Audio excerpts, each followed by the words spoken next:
उनको सपोर्ट करते हुए शेर एक बारी फिर इन्हें गलियां बना देती सन, हम एक बार फिर इनको लेके आएंगे। मेरे भाई, तावनु अलल बिर्रि व तक़वा वला तावनु अलल इस्मि वल उद्वान। कुरान कह रहा है नेकी में एक दूसरे का तावन करना, गुनाह में जब तुमने किसी की सपोर्ट की, जितने गुनाह वो करेगा तू भी उसके साथ शरीक होगा। मैं कहता चलूं, जब उन्होंने गुस्ताखियां की और जिन्होंने इनको मुनस्से जो है ले आए थे इख्तिदार में, जिन्होंने इनको चुना था, मेरा सवाल है क्या तुम्हारा तावन गुस्ताखे रसूल के लिए हुआ के नाम? तुम्हारी सपोर्ट गुस्ताखे रसूल के लिए हुई के नाम? तुम्हारा वोट गुस्ताखे रसूल के लिए हुआ तो ना? तुम्हारा वोट कुफ्र की ताकत बना के ना?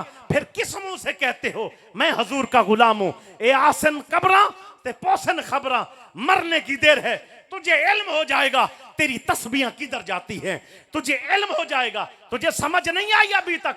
मुमताज कादरी के सजदे बता, मुमताज कादरी का स्टेटस बता, मुमताज कादरी का बैकग्राउंड बता। बात पर ही इख्तिताम करते हुए ये जुमला कहना चाहता हूं, मेरा सवाल ये है कि हजरत मुमताज कादरी रहमतुल्लाह ताला अलैह को जो इज्जत मिली, उस इज्जत का मकसद यह था कि आप शेखुल हदीस थे? जल्दी जवाब दे दीजिए, मैं बात पूरी करने लगा हूं। क्या आप मौलाना थे? क्या आप पीर थे? क्या आपका पीछे बैकग्राउंड जो था वो आपके अब्बू जी पीर थे, दादाजी मौलाना या पीर थे? भाई नहीं, इनका फैमिली पीछे बैकग्राउंड देखो, ये ऐसा नहीं था। लेकिन दुनिया में इतनी इज्जत की निगाह से देखा गया तो वजह क्या है? 60 लाख लोग जनाजा पढ़ने आते हैं और दुनिया को यह खबर मिलती है किस अमल की वजह से है। आज दुनिया में कहती हुई नजर आती है आप लोग शिद्दत पसंद हैं। भाई शिद्दत पसंद हैं तो तेरे सामने हजूर का फतवा नहीं है। अगर हम शिद्दत पसंद हैं तो तेरे सामने कुरान का हुक्म नहीं है। अगर हम शिद्दत पसंद हैं तो तेरे सामने नबी का फरमान नहीं है। अगर तू हमें शिद्दत पसंद समझता है तो सहाबा का किरदार और सहाबा का तरीका और उनका फतवा तेरे सामने नहीं है। अगर जिन्होंने हजूर की खत्म नबूवत पर पहरा दिया, अल्लाह ने उसको इस जहां में भी उस जहां में भी इज्जतों से नवाज दिया। मैं एक सवाल का जवाब जो मुझ तक पहुंचा है वो देते हुए आगे चलता जाऊं। मैं ये अर्ज करना चाहता हूं, क्या पूछो ना चरागों से कि बाकी तेल कितना है, पूछो ना सांसों से कि बाकी खेल कितना है, पूछ कफन में लिपटे हुए उस इंसान से, नबी से वफा की जाए तो कब्र में सुकून कितना है। इसीलिए मैं हर उस बंदे को कहता हूं हम हुजूर के दीवाने हैं। मैं ये पैगाम देते हुए जाता हूं, क्या ये ज़बान काट दो, जिस्मो जान काट दो, मिदहते सरकार की सजा दो मुझे, जिक्र शाहिद आलम से रुकूंगा नहीं, चाहे 100 बार रसूली चढ़ा दो मुझे, टुकड़े टुकड़े करो मेरा सारा बदन, आग रोशन करो और जला दो मुझे।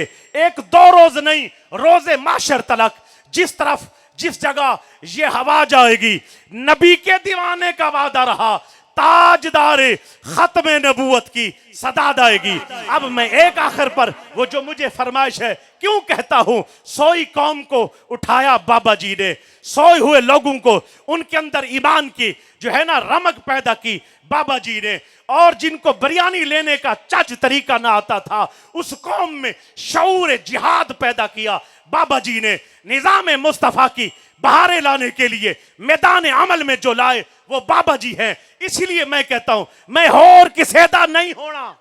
मैं इंज नहीं सुनाना, इंज नहीं जरा जानदार बंदा बैठा बोलेगा मैं होर किसे दा नहीं होना। सारे हाथ चुको। ये वादा कर रहे हैं जनाब, हजरत के सामने हमारा वादा है।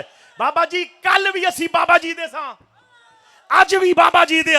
क्यों कि आपने हमें वो कौम जो 11वीं का तो खबर रखती थी, जिनको पैसे लेने का ढंग आता था, नात में झूम झूम कर रेम झिम नातों पे रहते थे, सारी रात नोट चलते थे, पैसे चलते जाएं नात चलती जाए, पैसे रुक जाएं मोहब्बत खत्म हो जाए और नात बंद हो जाए। उस कौम को जिसको शऊर तक न था, जिसको इल्म तक न था, जो जिहाद को दहशतगर्दी समझती थी, जो ऐसी कौम जिनको पता नहीं, उस सोई कौम को टांगों पर खड़ा किया, ईमान उजागर किया और मोहब्बत जिहाद और खत्म नबूवत पर पहरा दिलवाया। इसलिए मैं कहता हूं, मैं होर किसे दा नहीं होना, मैनू तेरे होण दा चा बाबा। हाथ चुक, हाथ चुक, होर चुक, होर ऊंचा कर, होर ऊंचा कर। मैं होर किसे दा नहीं होना, मैनू तेरे होण दा चा बाबा। मैं पंछी तेरे पिंजरे दा, मैनू हथी चोक चगा बाबा। मेरा तन मन नचना चाहता है, मैनू लबैक दा नाच नचा बाबा।